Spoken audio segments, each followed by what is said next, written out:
Okay, welcome to Portal Ascension. This is Alan Steinfeld for New Realities, and I'm here with Hugh Newman and Jim Vieira, and they're about to do, well, we're going to have a conversation, but tonight in Boulder, they're doing a much more intense conversation. Neil, can you just give us the location, how to get tickets for tonight, if you're there? Yeah, we're going to be at the Unity of Boulder tonight, and we're going to be in Irvine, California next week. Great. And we're going to be talking about what that lecture is going to be about. So I've met you a couple of weeks ago at Contact in the Desert and just meeting Jim now, but he's also a megalithic investigator, and you'll be talking about giants and ancient civilizations along with you, who's really understood some of the structures of these ancient megalithic sites. So why don't we start with you, Hugh, and go into, like, lots of people have been studying megalithic sites for, I guess since the last 50 years in detail with the mysteries, but I think your line of investigation is a little different. Can you talk about how you approach that? The whole megalithic understanding of these ancient. Yeah, sure. No, it's something I've been researching for a couple of decades, really. But I'm very interested in the invisible aspects of these sites. When we're looking at the hidden astronomy, the earth energies, the alignments between these sites and others, and also the kind of geomancy and geodesy about how these sites encode many different aspects of information, including geometry as well, that people aren't really aware of. We see all these documentaries, books about Stonehenge and other such things, and other sites like this. But actually, there's a remarkable story hidden within these sites that not many people really know about. Like, what is the story? What is the remarkable story? What is the... Well, I think it's like, if you look at, we start at Stonehenge, for instance. One aspect as well we look at is the fact that the original name of Stonehenge is related to giants, which is an area Jim and I have been researching. It used to be called the Giants' Dance.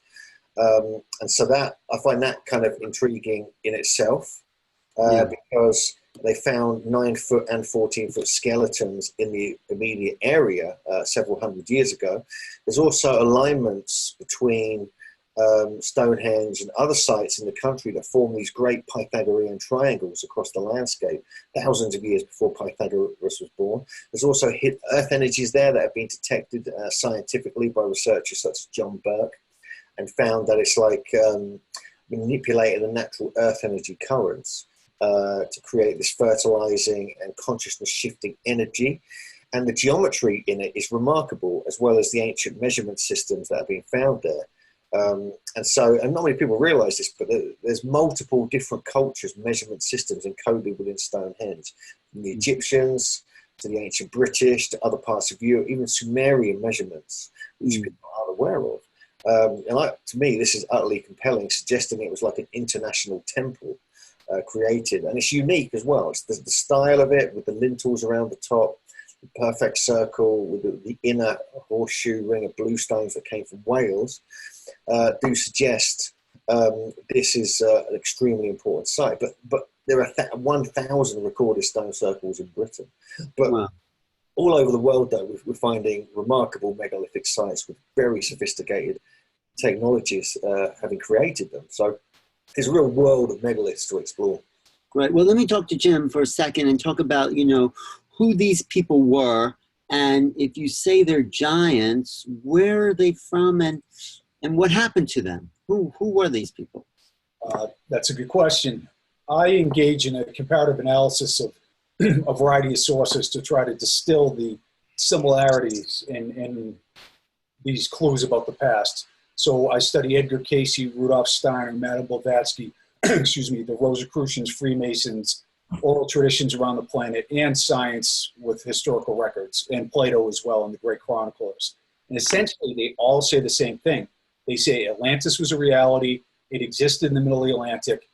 It is the place where all this esoteric wisdom came from. The Freemasons and Rosicrucians clearly state that. And that giants and little people were part of the population, along with modern day Homo sapiens with 5 digits, essentially.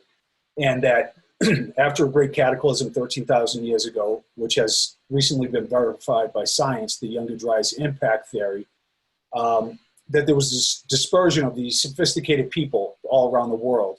They were the Vieira coaches in South America. They were the Tuatha De Danann in the British Isles and the Anunnaki in Samaria.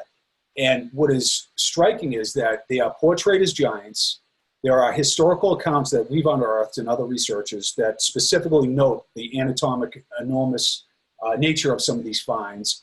They're woven into myth and legend, and these beings are portrayed in the same strange and specific ways. Androgynous, in having polydactylism, 6 fingers and 6 toes, winged beings sometimes, carrying these strange man bags that you find at Göbekli Tepe, the oldest temple site on the planet as well. So you have all these connections that are well beyond coincidence, that are referred to in myth and legend, indigenous oral traditions all around the planet. So once again, through comparative analysis, this story is borne out by these disconnected secret societies and cultures all throughout time that are telling us the same story about the past. And as far as the giants are concerned, whether it's Viracocha destroying the giants in the Great Flood, or finding about it in the Bible or Native American traditions, the idea was that there was malevolent giants and there were benevolent wisdom keepers who ended up being like the heads of native tribes in the United States after the flood. This is what is specifically noted. And the burial accounts of the United States basically portray that in the Smithsonian's own records. So there was a lot here to the story. And while it's complex, I like to think of it and display to the audience, look, just as an objective investigator, this is well beyond coincidence. Absolutely. No, there's a mystery to the past that, academics, what John West would call quackademics, just ignore. They just, if it doesn't fit into their paradigm, they just say it didn't exist. So what you're saying about the giants makes more sense. But what happened to them? Did they leave the earth, or did they get absorbed into the human population? We have evidence of it in our genetics? Yes, I think certainly with 6 fingers and 6 toes. Now, all around the world, you can't believe, isolated Pacific Islands, Botswana, all around the United States. I mean, there isn't a continent that doesn't have giant petroglyphs with 6 fingers and 6 toes. I believe that was a genetic trait associated with the lost continent of Atlantis, frankly. Edgar Cayce specifically notes that it was a trait of a previous race. I believe a lot of the giants were killed in the flood, and that some survived into the Holy Land that is spoken about in the Bible. When Moses sends his scouts out, they say, we were grasshoppers in their sight.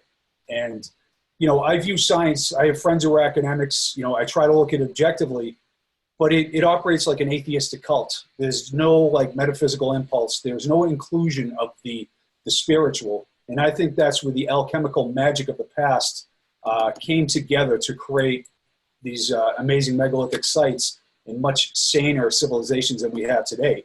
We become polarized with religion on one side and science on the other, instead of a blending of the two.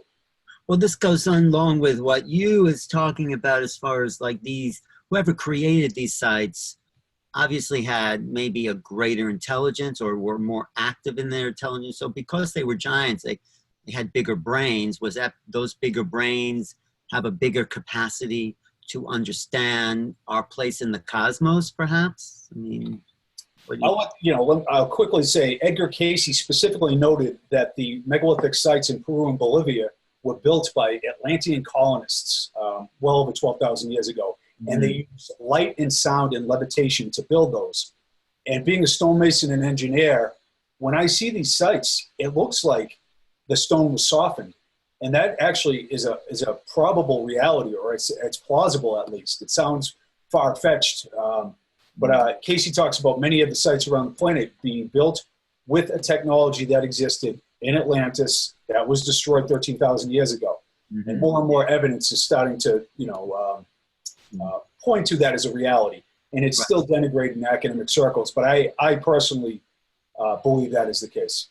So what was the intelligent, what was the deeper knowledge these people had? And Well, if you go back to the very early traditions, if you start looking through the kind of folklore and myths of certain cultures, you find that they were master stonemasons, they were master builders, they were obsessed by building megalithic blocks, they were metallurgists, and they were also observers of the sky, and they were adepts of geomancy and surveying the landscape.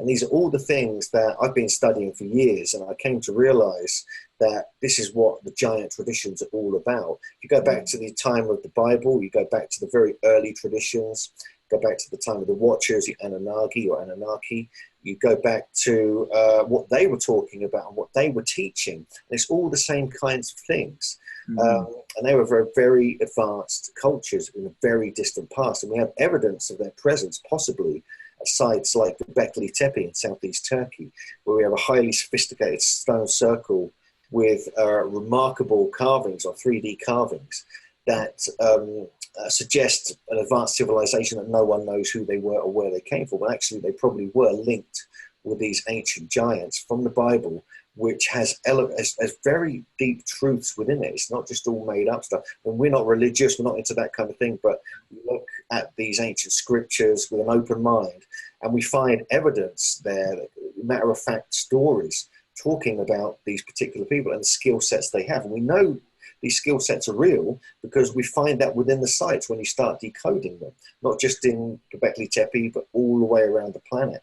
Then we have supersized sites like Baalbek, for instance, in Lebanon, which have 1,000 ton or 1,600 ton stones that somehow they had to move them. So whether they were the giants moving them, combined with this advanced technology, we don't know. But I think there's also elements of magic and sorcery involved with these people. We find many, many stories linked with these giants from multiple different cultures that say they were high-level magicians and sorcerers, and they could move stones with their minds, like at Namadol. I mean, I wouldn't say sorcery. I would say, sorcery is just advanced science that we do not have the way of understanding at this point. But in reference to your talk tonight about the Anunnaki, how do you connect the dots? Both of you know are the Anunnaki the founders of the civilization of us, of planet, and then did they leave these as messages for us coded in stone for us to discover? What do you think, and then I'll talk to Jim. Yeah. Well, yeah, no, I think so. Yeah, I think they're a remarkable people, whoever they were. And there's two different aspects here, which I'm going to talk about tonight and at the lecture in Irvine as well. And that's the fact that you've got these giants, you've got these megalith builders. These are kind of like the offspring of the Watchers as such. Traditionally, if you look into the old records, the old scriptures and the Sumerian writings and traditions, I'm not so much into Zechariah Sitchin stuff. I look beyond that to the work of Christian O'Brien and other researchers, and they claim that the Watchers, they were the original inhabitants. Sorry, the Anunnaki were the original inhabitants, which is the Anon Age, or there's different variations of what that could mean. Some translation of the Shining Ones. Others are those that came down from the heavens and so forth. So there's suggestions of this whole ancient aliens connection. And then they kind of developed this agricultural civilization with very advanced technologies, it appears. And then a third wave came down. They were called the Watchers. They were also called the Grigori, and they were giants. And they're the ones that actually bred with the human females. So I think they were just slightly taller than average. Right, which is in the Bible, of course, the Old Testament. Yes. And then the Nephilim were born of the human females, and they're the ones who caused all the trouble. But they're the ones who sort of interbred with the humans, and this is how the knowledge started spreading around the world, because they wanted to keep this knowledge to themselves. But the Nephilim said, no, we're going to do our own thing. And so there's stories, there's ideas, and that's what we're going to discuss tonight and our lectures about this spread. Did they go to different countries? Is there evidence that their technologies were found in other places, their building styles? In one example, for instance, we have a ziggurat like we find in the Sumerian region in Sardinia, which is over 4,000 BC, so over 6,000 years old. And so what's going on here? And right near this ziggurat, find giant skeletons have been unearthed back in 1953. So there's strong suggestions that there was spread of this knowledge, and these giants were spreading the knowledge. There's also a different kind of group that may have came out from this area, which I believe, we translate it as the serpent elite or the serpent culture, and they spread around the world, and we find this serpent symbolism everywhere, which I believe is connected partly to these earth energies, which I've been researching for many years as well. What kind of symbols do they find, you're saying? Just once before we go to Jim. What's the symbols? You're saying different symbols in the different cultures? Yes, serpents. We find a lot of serpent symbolism everywhere. And we also find images of the coiled serpent around the staff, which was the symbol of Enki, who was like the founder of the whole so-called Garden of Eden back at this time. But we find similar symbols through the Americas, like a serpent mound, Quetzalcoatl in Central America, and the Olmec culture. Even in South America, with Viracocha in Peru, Bolivia, and Bochica in Colombia. And also we have this symbolism in the Naga culture of India and many other places, even the Adders and of Britain, the Druids, and so on and so forth. And so this is not just a symbol of this lineage that goes back to the beginning of time, the so-called Garden of Eden. It's actually a symbol of what they could do, which is like partly to do with healing, health, medicine, but also geomancy, understanding earth energies and agriculture, and manipulating this as a sort of subtle technology. Great. So Jim, why don't you jump in there and talk about the Anunnaki in relationship to that work? Yeah, to address the extraterrestrial question, it's something I've stayed away from most of my alternative research career. I just found it, I was one of these people who was skeptical for a long time, but I've come around to, really believe that humans were essentially, we've been created through genetic experiment, through genetic intervention. I really believe that. All the ancient sources tell that story, but I'll give a really strange and specific example of this. There are androgynous gods all around the planet. The Native Americans have an androgynous god or gods, Australian Aborigines, all around the planet. Viracocha is androgynous, and you have Quetzalcoatl is also androgynous. Then in Sumeria, you have Oannes, the fish god with the man bag. He has an amphibious androgynous god. But don't they have beards there? And don't they have beards in the... Yes, but it's about having no sexual organs. And it's specifically noted, Hilbrecht, the Sumerian researcher from the University of Pennsylvania, made the specific point that the Sumerian gods are all androgynous.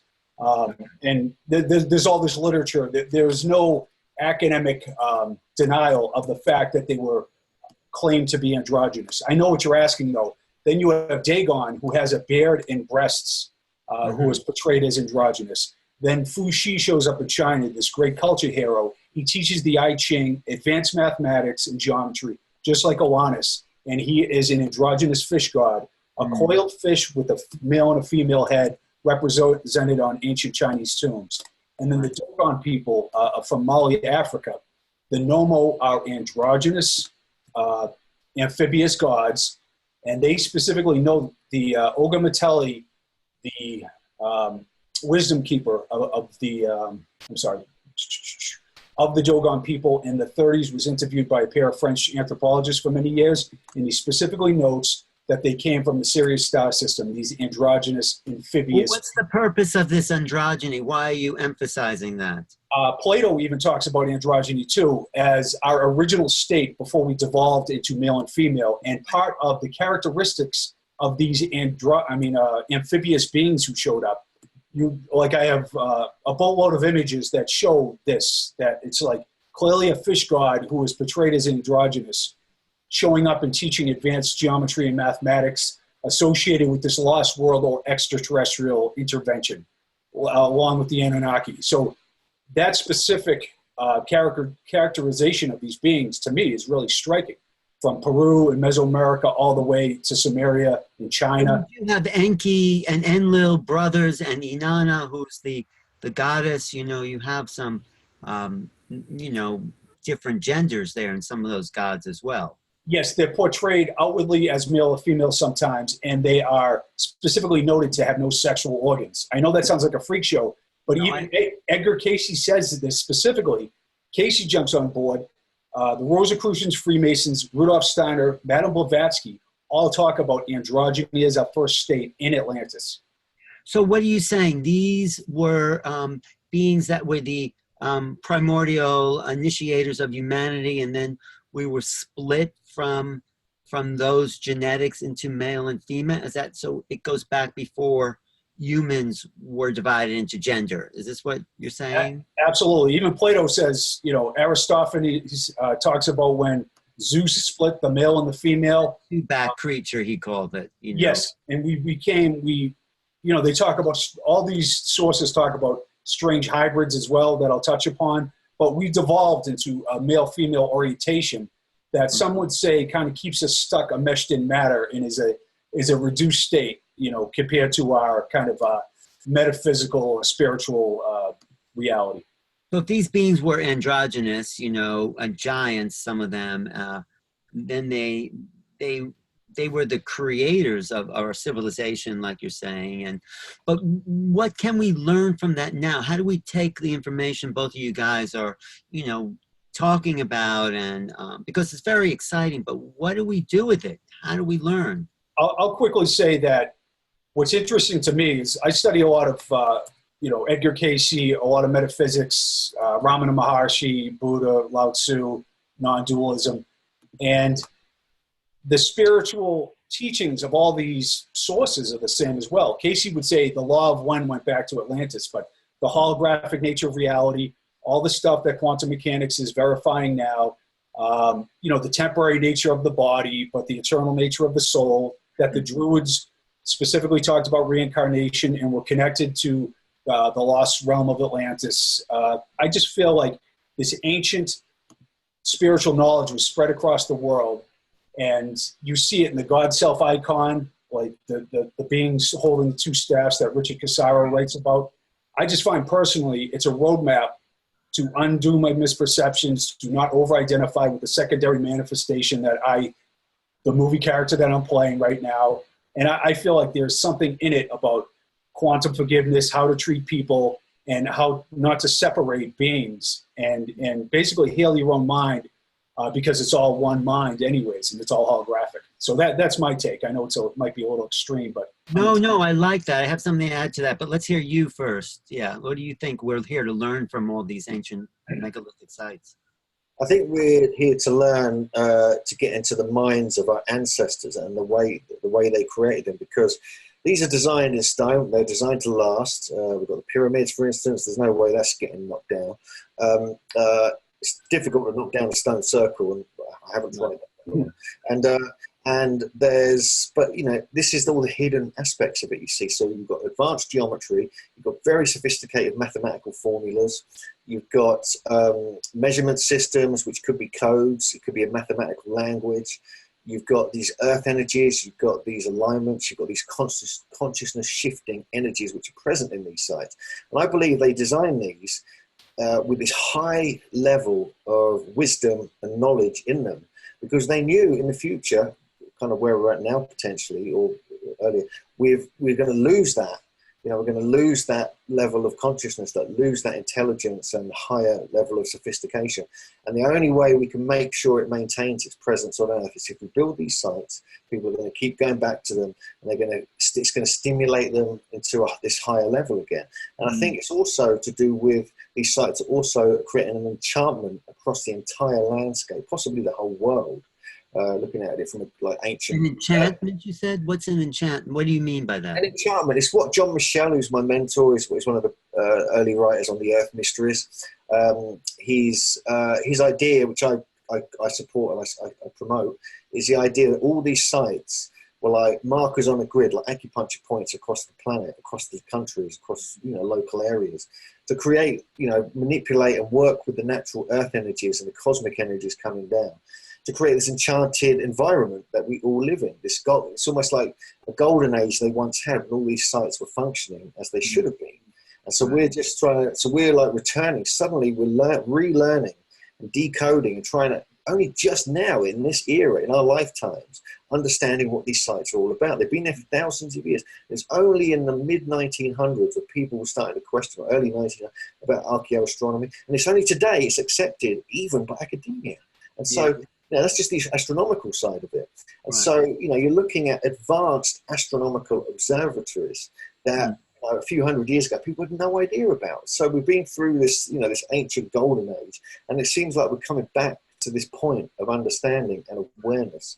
We're actually going to, these sites are kind of guiding us and teaching us to reach these higher levels of, consciousness, basically. Yeah, I think it's very exciting. I knew Martin Brennan. I think he's still around, wrote the book Stars and Stone. He was the first to crawl into the Newgrange site in Ireland at the winter solstice and see that sunrise come right through that opening. He said to me, that was a communication from his ancestors through the sun into that site, and he felt that connection beyond time and space. So I think you're right. Both of you guys are right. These are codes to our past, to our human origins. They're portal sites to activate our DNAs, because we're at a time where we can accelerate when we're on these sacred sites, feel the cosmic connection, open up greater parts of our mind, and start to vibrate us, our bodies, our minds at a different frequency, at a higher frequency, so we can uplift human civilization. I think that's why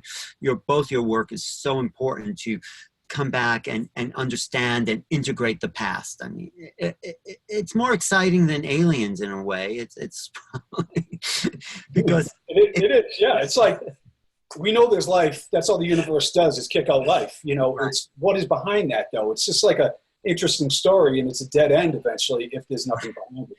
Right. No, I think this is our evolution. I think you guys are really onto something. Of course, there's been great teachers, Jean-Michel and John Anthony West and Robert Lawler, who's another brilliant. So you're carrying on the legacy. And I think eventually mainstream are going to say, they're going to say, hey, we can't hide the secret anymore. There's a mystery to our past that needs to be taught. We need to be educated in our schools about, so what's the next step for both you guys? What are you going to do, lectures, but what do you hope? How do you hope to reach the mainstream, let's say? Well, I think we're just sort of, we're just pushing forward with our writing, giving public presentations, we're doing the odd little TV thing here and there. And it's just, to me, it's just about, making sure this information is present in the consciousness of people, really, because it's like we're retuning into these ancient principles, our ancient ancestors, and we're learning as individuals about these sites and how they function, and it's taught me a huge amount about life, and so I think it's just a case of like just keep going with what we love and what we're really passionate about. And I feel very protective over these sites. I campaign against certain things. They're trying to build. Which sites are you talking about particularly? Which sites do you particularly resonate with? Oh, I mean, pretty much. I mean, all of them. I mean, every single one I go to, I'm like a little boy in a toy shop. It's the megalithomania kind of addiction. And I'm at the moment, I'm really obsessed by these polygonal cyclopean walls. You see them in Peru, some in Egypt. These massive jigsaw, coded walls. But I've been in Italy and Greece and various other places where they have these equally impressive, massive polygonal megalithic sites, whole towns, miles of these walls, 40 foot high. And who built them? No one's talking about it, because everyone says the Romans did it. Me and JJ have been traveling out there and doing some research. JJ's going to be sharing some of her research tonight. JJ and I have also investigated these incredible sites in Nevada, like the Winnemucca petroglyphs, which are potentially 14,800 years old. They're huge, they're giant size, and we're convinced that the giants were involved in that because they're found in the area through the research me and Jim have done at Lovelock Cave and other areas around Nevada, which we're going to be discussing all about this tonight.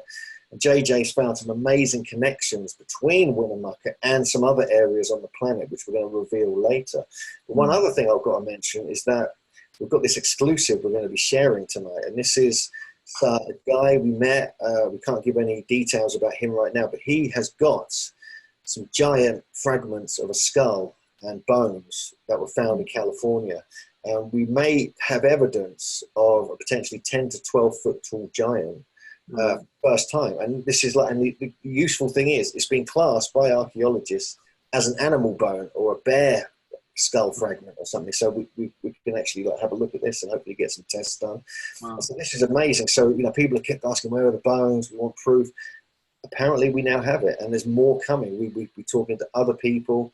We're actually finding evidence of this lost race of giants. Well, Michael Tellinger, did you connect with Michael Tellinger, all those giant bones in South Africa he's talking about? Yeah, I mean, I went to South Africa once, and I know Michael quite well, and he's a good friend of ours. And he, one of the things, they found a fossilized bone. This is not the new research he's doing. This is a few years ago. They found this fossilized bone of this type of human called Homo heidelbergensis.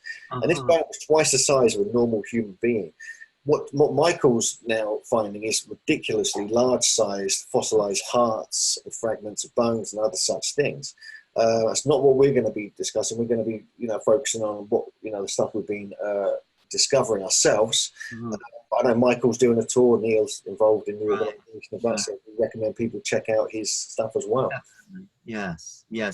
So what about Jim? What's your work? Where's your work leading you to the next step? What is that? Yeah, I've done a number of shows for the History Channel. I appeared on Expedition Unknown with my brother, with Josh Gates. I've been on Megan Fox's show. I just filmed a couple of spots for other shows. We do tours together. We write books together and do appearances. I really feel like we've collectively obfuscated the truth from ourselves, probably born of an ancient cataclysm that gave us like collective Jungian PTSD. So we are revealing back to ourselves the truth about our past now. And that's why a lot of these mysteries are like, oh, where's all the evidence? And it's in the written record, but it's not on display. And I think these things are coming, you know, full circle now. And they're coming fast and furious too. And I think there'll be a point where alternative researches are just more accepted because the science is starting to verify oral traditions, great floods, cometary impacts. We have hobbits found in Indonesia in 2003, Denisovans found in 2010 with giant teeth. There's all kinds of new and interesting anthropological and archaeological evidence that's coming forth that supports this idea of a lost world. So well, let me ask you. Yeah. Yep. Oh no, but I just had this. No, can you finish what you were going to say? Sorry, I didn't mean to interrupt you. No. Well, I was just going to, you know, and for me, I got, you know, a metaphysical inclination too. I just like sharing this information. I'm like, I look and sound like a guy you place a bet with, probably more than like a like a lecturer. But, maybe that appeals to some like blue collar people or something like that. But my point is, I'm conveying a message, and I've done my homework, and I hope that, you know, like there's nothing wrong with asking these logical questions about the nature of reality, what your real state is, what's going on in time and space, and I like to ask those questions and point to the ancient texts to gain clues to articulate the truth.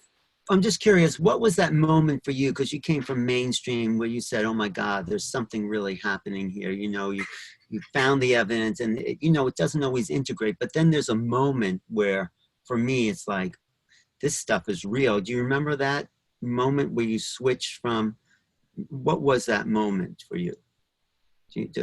Yeah, you know what? I think it was just, I got to say, it was watching Leonard Nimoy's In Search Of. Wow. In the Nazca lines and seeing Easter Island and seeing there's an enduring mystery here that he's kind of beating around the bush, but science has never addressed it. And it just stuck with me. And then I got into Edgar Casey. I read all his Atlantis. It just resonates as true. Right. And then comparative analysis, I can't believe all the sources that talk about Atlantis as a reality. Even like Herodotus lived before Plato. That's one of the skeptics' arguments. Herodotus plainly calls it Atlantis in the middle of the Atlantic, and he lived before Plato. And so you got that from the Egyptians, right? Exactly. So on. And there's just a lot of weak academic, dismissive, agenda-driven arguments that pushes away a lot of this information. And I say, you know, meet in the middle and discuss these things, and don't be petulant and childish. But you have true believers who are immune to logic and reason, and then you have entrenched pseudo-skeptics who are basically driven by arrogance and agenda. So you got two camps of people like religion and politics that are tough to get in the middle. So I like to be the goodwill ambassador from the lunatic fringe and try to meet in the middle. Well, thanks for doing that. What about you? You any closing comment? You want to talk about your process, or do you have any words? Yeah, I mean, basically, I got into this through crop circles. So I came in from the extremely alternative side, not the academic side. And I was obsessive. I was really into the paranormal and aliens when I was in my teens and 20s. I subscribed to this magazine called The Unexplained when I was a kid. All this, you know, cool, crazy stuff on TV and all things like that. But then when I went to visit some crop circles in England, it drew me in, and I was realizing there's a whole other thing going on here. It drew me, we studied earth energies, ley lines. You started realizing there's hidden geometry in these things. And I go, oh, what are these stone circles? And suddenly I got obsessed by the stone circles. They were always near these crop circles, and I just got drawn in.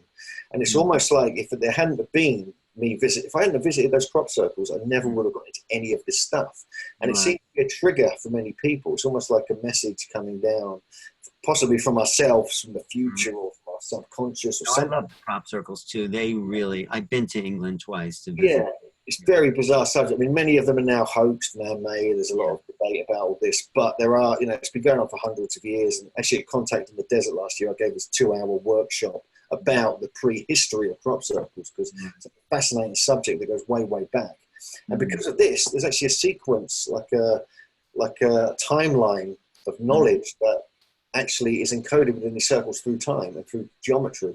And people like John Michel and John Martineau and other researchers that I'm friends with found geometries they never even realized, have never been understood, like sevenfold geometries and how square the circle and things like this within these structures. Then they found them not only in crop circles, when they started decoding the stone circles with the same kind of geometry, they were finding the same things were hidden in those as well. And so suddenly it opens up this whole, for me anyway, opened up this whole world of discovery. And since then, I've kind of just been delving into it like full time. It's my 100% of my time. I dream about it now as well. It's kind of in my head. And so, you know, and it's just my life. And so now we started investigating these giants. I met Jim like 7 years ago. We realized this whole chapter of missing history. And these seem to be the people who held this knowledge. In North America, they were like the elite. This is our good friend Ross Hamilton, we call the godfather of giantology. He actually taught us a lot. He was our mentor for many years. Realizing that it's all in North America as well. Everywhere you look, in the Maori culture, in the desert, down in the southwest, the Channel Islands, all the way over to like New England, where Jim's from. So to me, there's a constant stream of investigations. Always more keeps turning up as you look deeper and deeper. Wow, you guys are two people rewriting history. Thanks so much for giving us a little taste of what the talk will be tonight, and your lectures and your books. Do you have new books coming out at all? Do you have a new? Yeah, we're working on one now. It's not coming out probably for 6-7 months. So. Yeah, we're working on it's called The Giants of Stonehenge in Ancient Britain, but it's not just giants. It's like going into a lot of the things we're talking about and what they were and who they were and what they were teaching and their origins and how this knowledge spread. And, you know, if you decode the myths and the stories, and we've got so many, we've got like 200 accounts of giant bones and skeletons in England and Britain now, which is like blowing our minds. So we're realizing the further you dig deeper, the more you keep finding more evidence of what we're looking for, basically. So, yeah. Keep digging. Thanks. I'm glad you guys are obsessed about this, because you're bringing a lot of knowledge to the planet. So, and tonight, if people are watching in Boulder, Colorado, you can see the talk by Jim and you here, and then in Irvine in a couple of weeks. And Neil, are you still there? Is there a website to tell people about this talk tonight? Are you around, Neil? It's, well, I believe it's portaltoascension.com. Okay. And we're in Irvine on Monday, I think on the 17th. 17th of June. And tonight, obviously, in Boulder, and we're doing a few other things. I'm going to be at Alien Con as well. And, great. There's a whole bunch of stuff. And and if people want to contact me or Jim, they can do it through Facebook or megalithomania.co.uk. Megalithomania, that's a great name, Megalithomania. And we have a Giants on Record page, which is, you know, a book on Facebook as well. Yeah. Great. Thanks. Thank you both. I'm Alan Steinfeld for New Realities. You can look me up on YouTube, youtube.com/newrealities. And you can email me at newrealities@earthlink.net. And we'll be continuing this series with some of the Portal to Ascension's greatest hitters. So thanks, guys, and we'll talk soon. All right, thanks a lot. Thanks, Alan. Cheers. Thanks, Portal to Ascension.